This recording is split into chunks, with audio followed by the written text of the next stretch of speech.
How's it going, everybody? It's Charlie and welcome back to another video on the Chatting Leeds YouTube channel. Hope everyone is having a great Sunday so far. Just before we get into it, as always, please make sure that you are smashing that like button. It really does help get the video out there to more people. Please subscribe to the channel if you are brand new and hit the notification bell so that you're always aware of when content is out on the channel. And also hit me up with your thoughts and opinions in the comment section down below.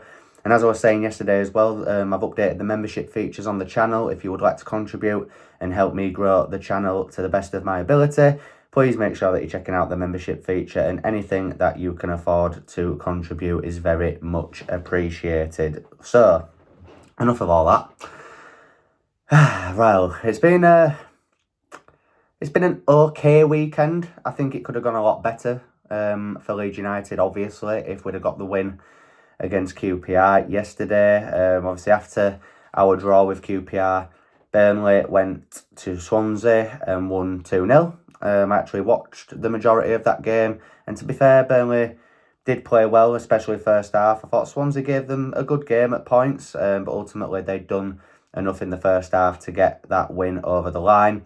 And then I'm just recording this now, just after the Steel City derby, in which unfortunately Sheffield United managed to get the win over Sheffield Wednesday, 1-0. A goal from Ryan Brewster gave them the win. And look, you know, it sounds like we're being bitter when we say this, but I genuinely do not understand how Sheffield United are doing this at the minute. You know, every single week, week in, week out, they are getting battered by their opposition, and they're still finding a way to get a result.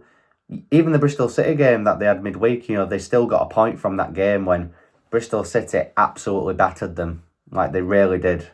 You know, today I thought Sheffield Wednesday, for large spells of that game, were the better team. I thought they were more on the front foot. They had, you know, a golden chance in the first half, which, to be fair, Cooper makes a good save from the Michael Smith header. And then, you know, right near the end, there was a golden chance as well for Josh Windass, which was blocked by Robinson, I believe.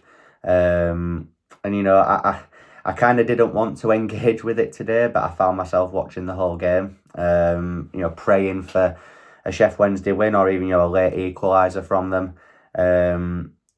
But yeah, it wasn't to be. And obviously Burnley and Sheffield United have both won this weekend, and Leeds United got a point at Loftus Road, which means as it stands, Leeds United are still top of the division.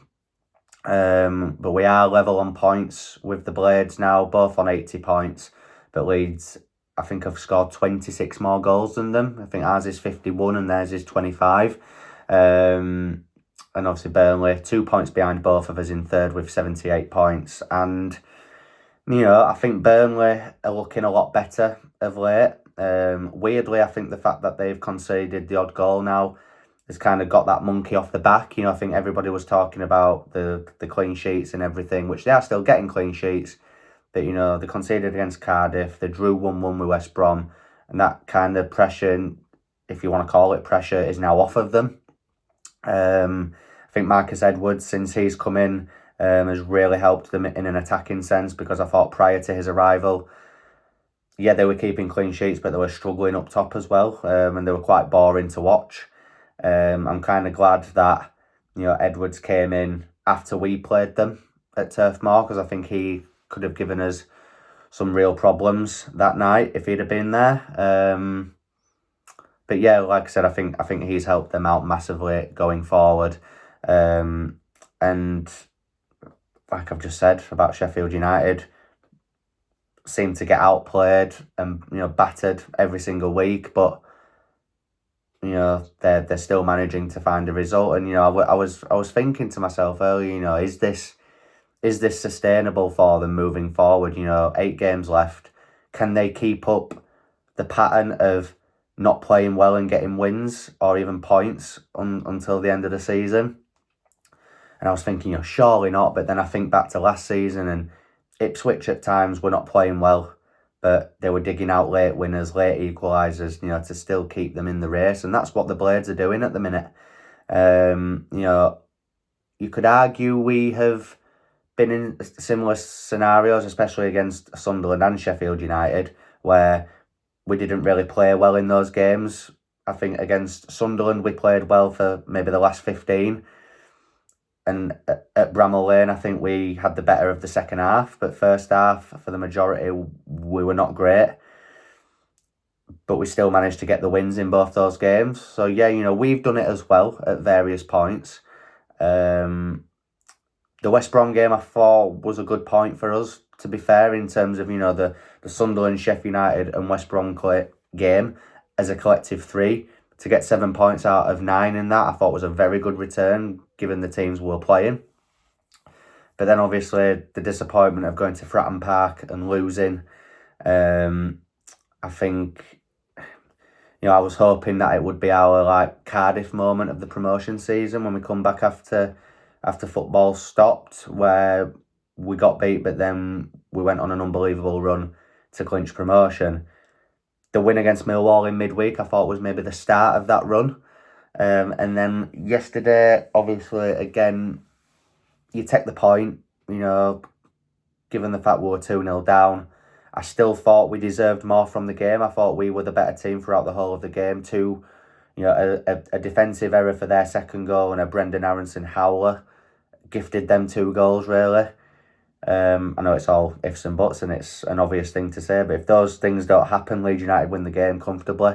So, it's all ifs and buts and it's all fine margins, but yeah, look, I tweeted it out at full time of the Steel City derby earlier. We are still top of the division, 2 points clear of the playoffs. Burnley and Sheffield United have still got to play each other, third to last game of the season. I'm still quite confident. Now, again, just because I'm saying I'm confident doesn't mean that has any bearing on if Leeds United get automatically promoted or not. It is still very tight at the top, and I know anything can happen in the Championship, but, the run of games that are left now, Coventry are on, an unbelievable run under Frank Lampard at the minute. They beat Sunderland yesterday comfortably 3-0. Hadji Wright hat-trick. They're in very fine form and they'll be very confident. They're at Bramall Lane, first game after the break on that Friday night. So that'll be a very interesting watch. I think Coventry then played Burnley after that. That could be, that first 2 games after the break could be very beneficial to Leeds United. If Coventry can, beat them both, which I don't think they'll beat them both. I was saying in a group chat with the lads who I stand with at Ellen Road, I think maybe a draw at Bramall Lane and then maybe beat Burnley at home. Maybe that's the way they'll go about it. But, even if they just beat one of them, I think it could be massive for Leeds United. And, in terms of us, our first 2 games after the break, obviously Swansea at home, which, as first games after an international break go, I don't mind that, to be fair. Obviously, Swansea will be coming into it on the back of a 2-0 defeat to Burnley. Yes, we had that close game with them in Wales a few months ago, but, it's at Ellen Road, 3 o'clock kickoff. I'd like to think Leeds United get that over the line. And, regardless of what happens in the other games, we'll be top at the end of that weekend. So, it's all ifs and buts. And then I think our second game is Luton away, which they're bottom of the league or in the bottom 3 anyway. That should be a win. So, again, I'm saying it should be, but you just never know in this division. And it's all ifs and buts. And I know you're probably watching thinking, that I'm off on a mad tangent now and all these scenarios are popping in my head, which you're probably right, to be fair. But I just wanted to jump on and just say, I know it may not come across like I am because of all the different things I've just said, but I am still confident that Leeds United will get automatically promoted still. Even if we go up second, fine. As long as we can hopefully bridge a gap between us and the playoffs, a bigger gap, then I'm not bothered about going up second. We just need to get promoted.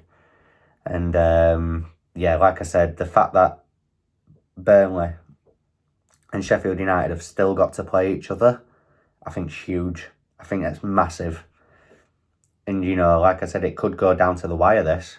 Maybe not the actual last game of the season, but I could see it going down to Easter Monday when them 2 play each other, or at least when we play Bristol City in the final home game. I think it could go that far. You know, so again, still all to play for, still very tight. But like I said, I am still confident that Leeds United get the job done. So yeah, we'll leave it there, guys. But like I said, I just thought I'd jump on and give my thoughts on the weekend's antics in the race for automatic promotion.